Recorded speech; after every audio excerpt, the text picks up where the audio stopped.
Good afternoon from Brussels and welcome to the live chat with the European Commissioner for Transport, Mrs. Adina Valean. Commissioner, welcome to the studio. Thank you for inviting me.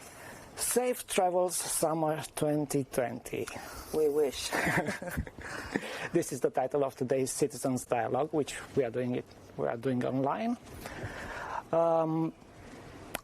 After the spring we had, everybody wants to travel now, and either for leisure, seeing family, reuniting family even. We need to travel safely because, as you said, in many occasions, until we don't find a vaccine that is widely available for coronavirus, we have to learn to live and travel with it. That's right. That's right. We have received a lot of questions about how to travel safe this summer in Europe, and not only in Europe, since we started advertising this live chat with you. We're also going to take some live questions, as we are obviously live on the Facebook and Twitter of the European Commission. So, as I said, a lot of questions. With your permission, I'll start with the first one. Anne on Facebook is asking, what is the Commission doing to ensure that the rights of passengers are being applied to everyone? Well, Anne, from the very beginning of this crisis, this was an issue, and we were very firm in reaffirming the right of passengers to be respected in terms of travel and also for travel packages. We restated this, we insisted upon, and also when the airline companies faced liquidity problems, we step in and help them in other ways. So let me remind everyone that the passengers are entitled to reimbursement if they wish for a cancelled flight, and a company can propose a voucher, but the passenger has the rights to accept it or not.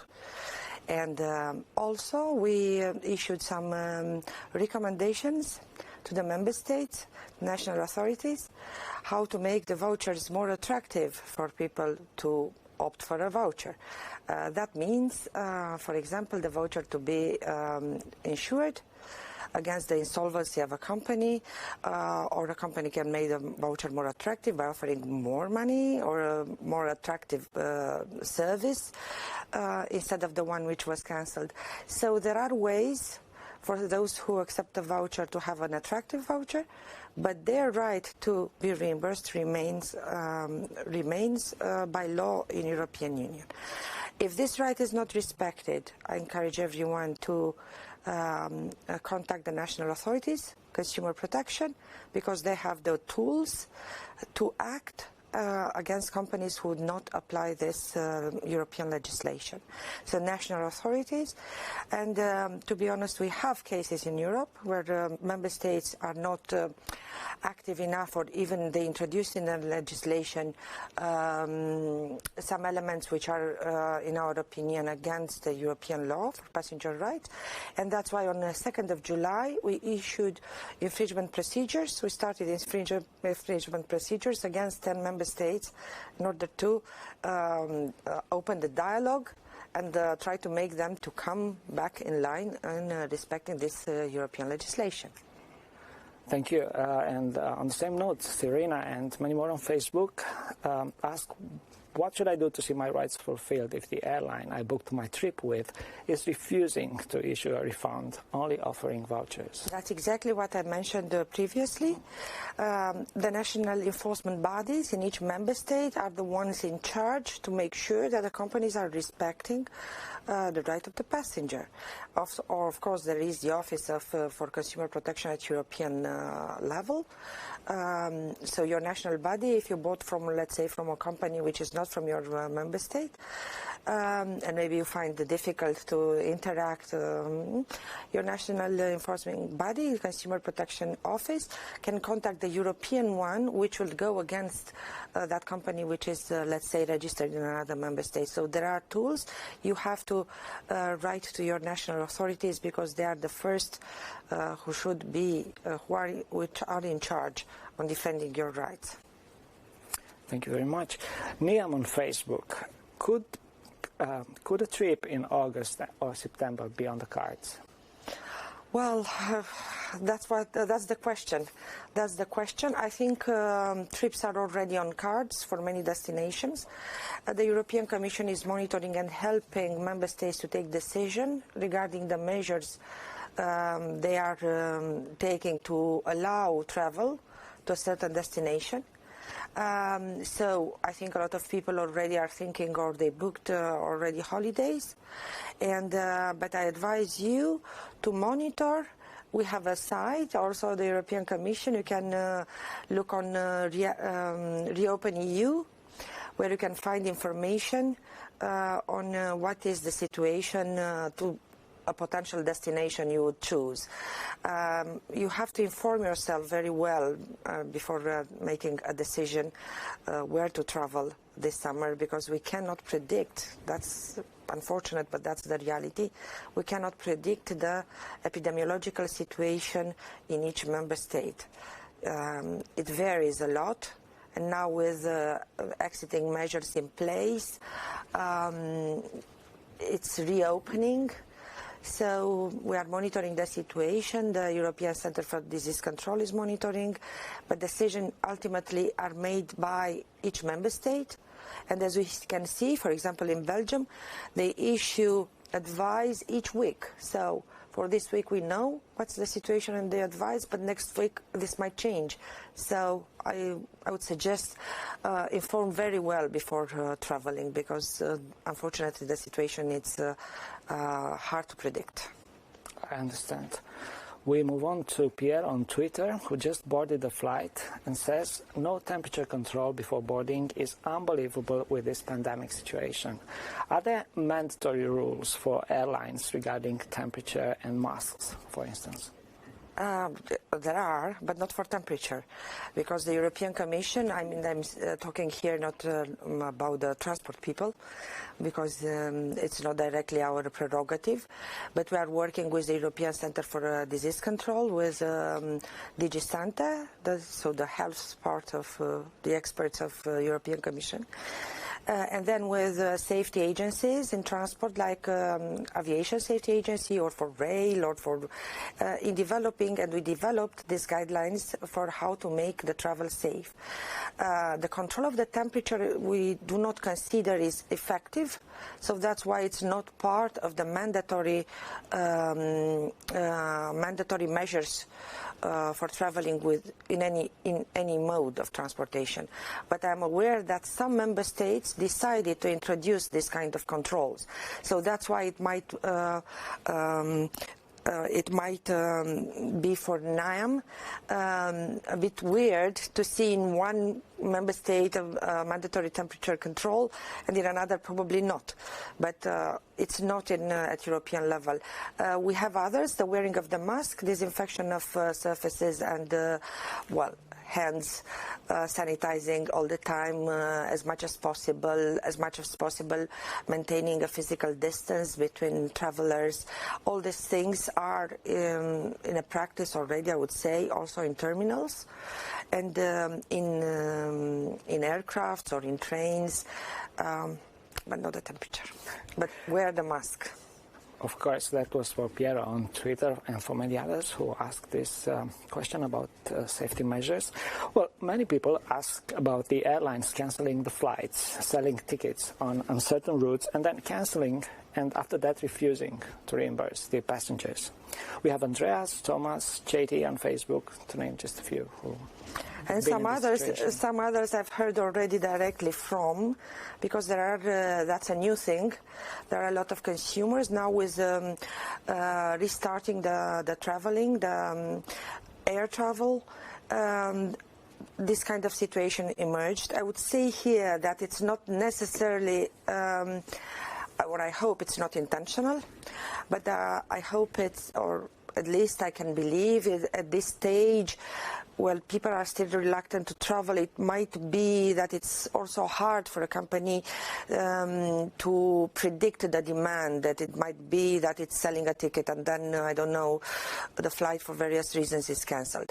Nevertheless, what is the situation? Because cancelling something which you just booked is annoying in itself, so I can understand this is also a difficult situation for passengers. But nevertheless, if this is the situation, a flight is cancelled and you paid for it, you have the right of reimbursement in 7 days.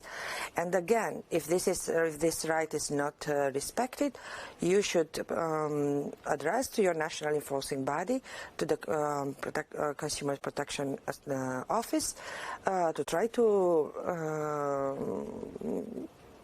to have your right respected by the company. Thank you very much. We have a situation.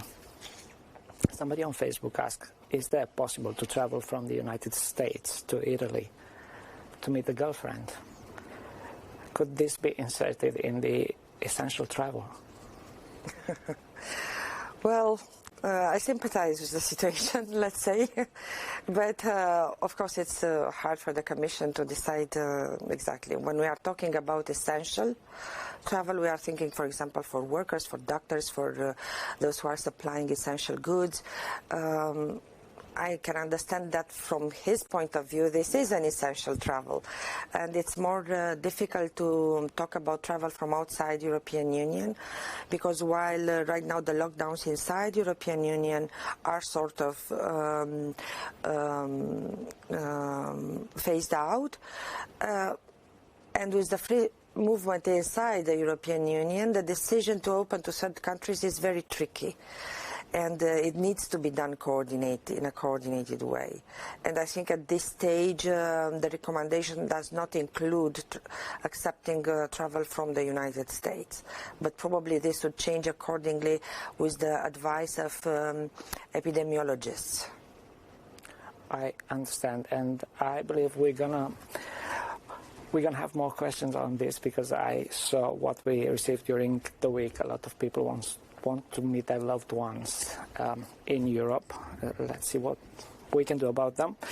Moving on with the questions, Anna on Facebook asked, how is it possible to plan holidays and to go do sightseeing this summer while preventing the spread of coronavirus?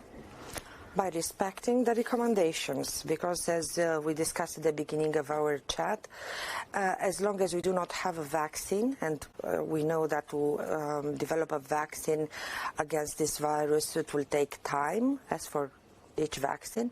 It's good to know that Europe is working with as many as possible labs and companies who are developing or researching a vaccine, but it takes time.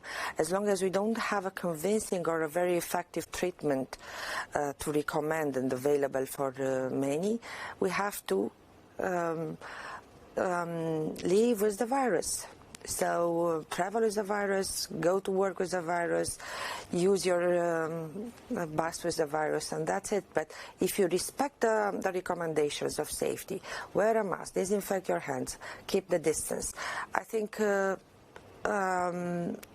it's fair to say that we can travel and try to have as normal as possible life in a certain degree of safety. Thank you.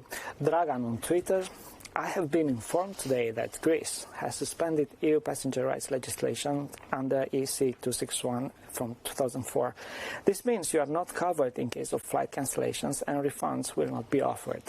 Think twice before booking with them. This is a tweet, and he asked, does the Commission know about this? So he puts out an information. Yeah. Actually, Greece is one of the countries against which we launched on the 2nd of July an infringement procedure. And the infringement procedure was already not the first step, because we engaged with member states and tried to ask them to respect passenger rights and make sure that they are enforcing these rights through their national authorities. Mm-hmm. So I really hope at some point this will change. Anyway, we are in a dialogue with member states and trying to make sure that they are applying this passengers' rights. So the Commission knows, unfortunately, that this is the situation in Greece. What happens when a citizen from a third country X or an EU citizen who is back from a trip in that same country X, third country X, has booked a flight to an EU member state which refuses people from that third country, but the flight isn't cancelled? Well, here is a shared responsibility because, in theory, the company should not allow or sell a ticket to a destination without checking that the proper travel documents are in order, so that you have a visa, you have your valid passport, that you are accepted in that country. So this is sort of a responsibility of the company also, not to sell a ticket without having, making sure that, but the other hand, the responsibility relies on the traveler himself or herself, because you have to check very well which are the conditions to your destinations, because then and especially if you are coming from a third country, you are not covered by many of very high-end protection for passengers' rights we have in Europe. I understand. We're going to take just a short break from the holidays and the passenger rights, because we have a live question from Facebook on the recently adopted Mobility Package 1. Where is the European Commission with the impact assessment for the return of the truck and the cabotage restrictions? Well, so exactly, there are two topics. There are going to be two studies. We had a very transparent procedure to select a contractor, who is going to make these studies for the Commission. We had the phase of establishing the questions. This was a consultation, or there is a consultation process with stakeholders to frame the subject exactly. What kind of data do we need in order to reach a valid conclusion? So this is the stage. We are going to open also a wider consultation. We are gathering data.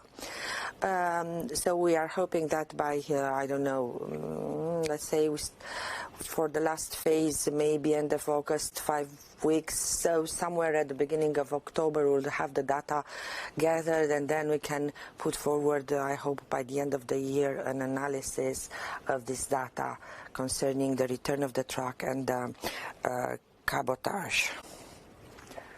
Thank you very much. We're back to holidays, and we're talking about airports. I'm not going to name a specific airport, but Richard on Facebook says, have you checked some of the European airports? They are filthy and no one dares to clean or sanitize after a person has left the table.